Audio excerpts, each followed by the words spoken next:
Welcome to our next tutorial of QUICKSURFACE. In many cases, when we reconstruct the CAD model, we need to actually analyze our results to get the best model for the needs.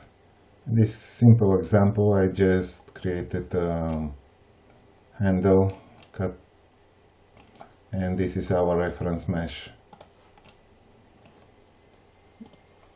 We didn't pay too much attention how accurate we access the data, but just in principle we can show what we can do now. The first option, which is useful, is the compare command, which is also available in the analysis menu.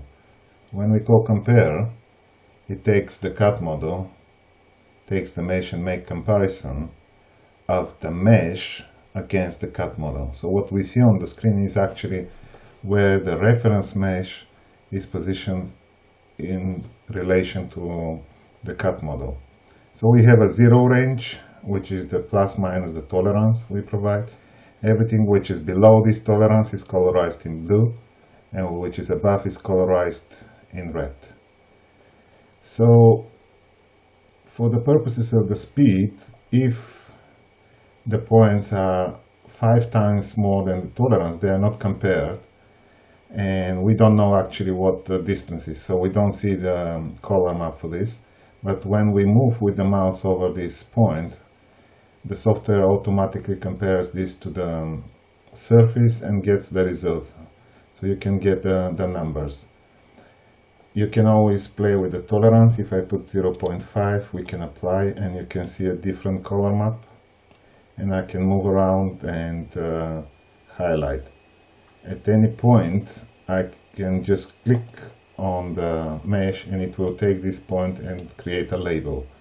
For example, here I can put another label, or here.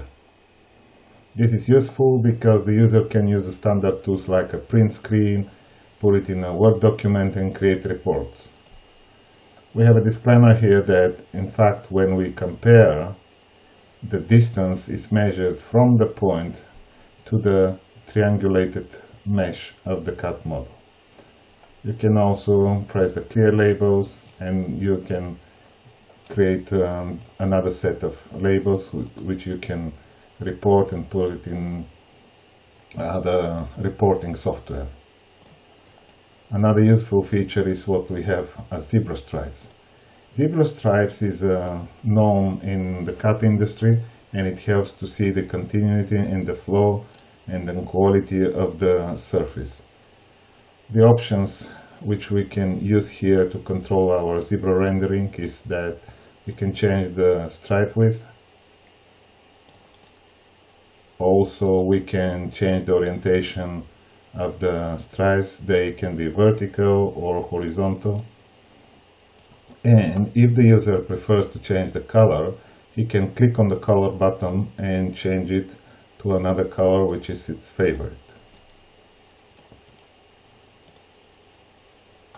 Another tool which is useful is when we model objects like this one, to use the draft analysis tools.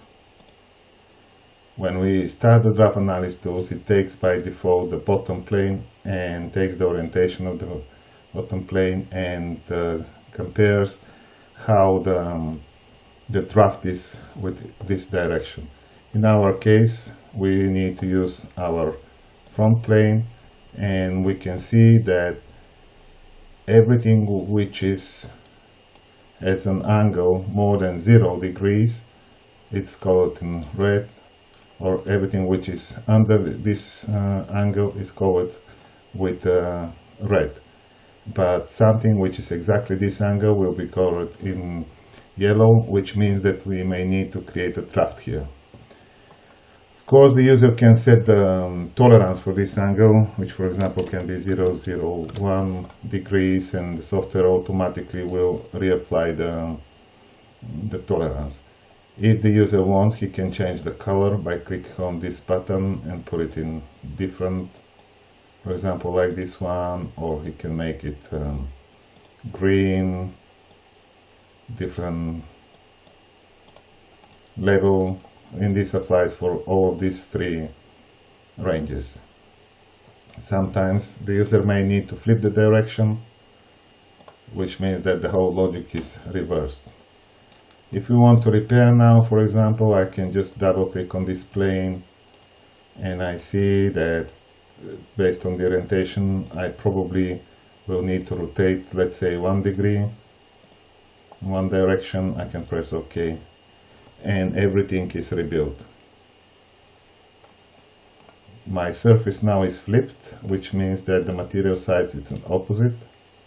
Then I can right click and flip my orientation, and now if I go to analysis, I see that my draft is good.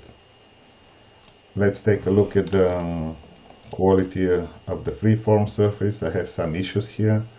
I can close this, I double click, and I turn off my snapping. I'll put this in back view, and I can take my control points and move it slightly outward. Then I can press close. The whole model is rebuilt. I will flip again the material side, and then if I go to draft analysis, I see that now it is green. The same thing we can apply in this area, which is my extruded surface. I can right click and edit the sketch, and if we see here with the control points, we need probably to change this from vertical to lower to create a draft here. I press close, and when we analyze, it should be different. So in this case I actually work on the other side, so that's why I'll just take the sketch and apply this on the other side also. This is my vertical, and create a slight draft. I can adjust my sketch to be different, not vertical. I press close. I will flip the material side, analyze the draft, and I see now that everything is okay and it is suitable. Thank you for watching.